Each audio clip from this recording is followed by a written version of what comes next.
So recently, I came across an article where Cardano was being touted as Ethereum killer.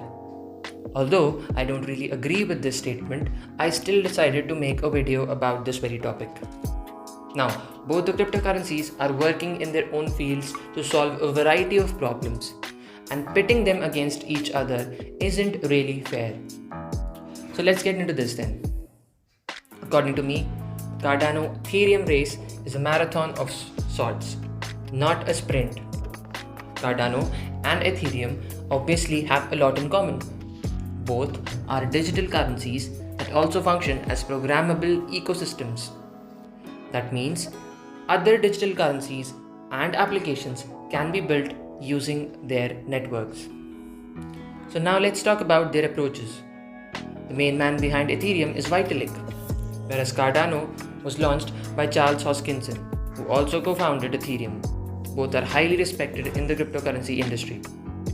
Now, Ethereum launched 2 years before Cardano, and it hit the ground running. It is developing its technology as it goes along, and it is currently rolling out a much needed Ethereum 2.0 in stages. In contrast, each step Cardano takes is peer reviewed by experts. This thorough testing means it's developed much slower than Ethereum. Cardano calls itself a third generation blockchain. It wants to solve some of the scalability and other issues faced by Ethereum and Bitcoin. Cardano actually started from scratch and built a whole new blockchain, which is commendable in my eyes. Now let's talk about the factors we must be aware of. Factor number 1: smart contracts. Smart contracts are small pieces of self-executing code that live on the blockchain itself. Without smart contracts, the blockchain can only record transactions. However, with them, it can actually execute deals. Now, I won't go deep into smart contracts right now, but if you wish to know about them, feel free to communicate it in the comment box down below. We also know that smart contracts are the secret behind non-fungible tokens, or NFTs as they are called, and also decentralized applications. Now, how do Ethereum and Cardano stack up against each other in the smart contract race? Ethereum, for now, is winning the smart contract race. Not only does it have smart contracts enabled, but over 2,800 decentralized applications are also already using its network. About 80% of decentralized applications run on the Ethereum network. In contrast, Cardano is testing its smart contract capabilities right now, and it hopes to launch them fully by August. Now let's discuss the second factor, which is the proof of stake. It basically is the process used to validate transactions and make sure nobody tries to trick the system. Bitcoin and Ethereum use this system of mining. Proof of stake is a popular alternative to proof of work.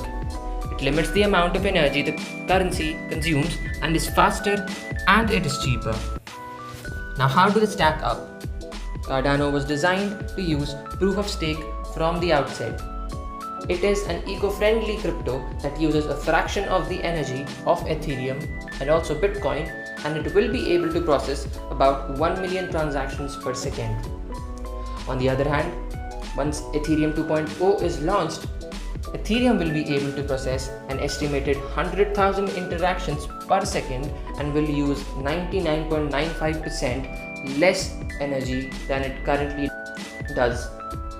To put those transaction speeds in context, Visa processes about 1,700 transactions per second. So the question arises, could Cardano really overtake Ethereum? This year is crucial for the Cardano Ethereum race. Cardano plans to launch smart contracts and Ethereum will move to a proof of stake model. A lot depends on whether they can do so without any technical issues. Ethereum's first mover advantage cannot be overstated. Even if Cardano's technology eventually turns out to be superior, it won't mean much if people don't really use it. Cardano may be comfortable playing the long game. However, Ethereum is congested and transactions are expensive right now. Some developers have already moved away from Ethereum because of the network congestion. It will be interesting to see how many more do so before the proof of stake upgrade is rolled out, especially as there are several other players in the market that have already enabled smart contracts. The Ethereum 2.0 upgrade has been in the works for some time, and the shift to proof of stake is not going to be easy. It's not an either or question. Cardano has the potential to eventually overtake Ethereum. But there's no reason why Ethereum and Cardano can't coexist and even work with one another. Cardano is focused on ways that blockchain can solve real problems in developing countries. It recently announced a big partnership with Ethiopian Ministry of Education. On the other hand, Ethereum has its eyes on economic applications. For example, Visa is using the Ethereum network to settle crypto transactions. With such different visions, there's a good chance that both will become successful blockchain ecosystems in their own rights. And if the market for blockchain solutions continues to grow, there will be plenty of room for both of them.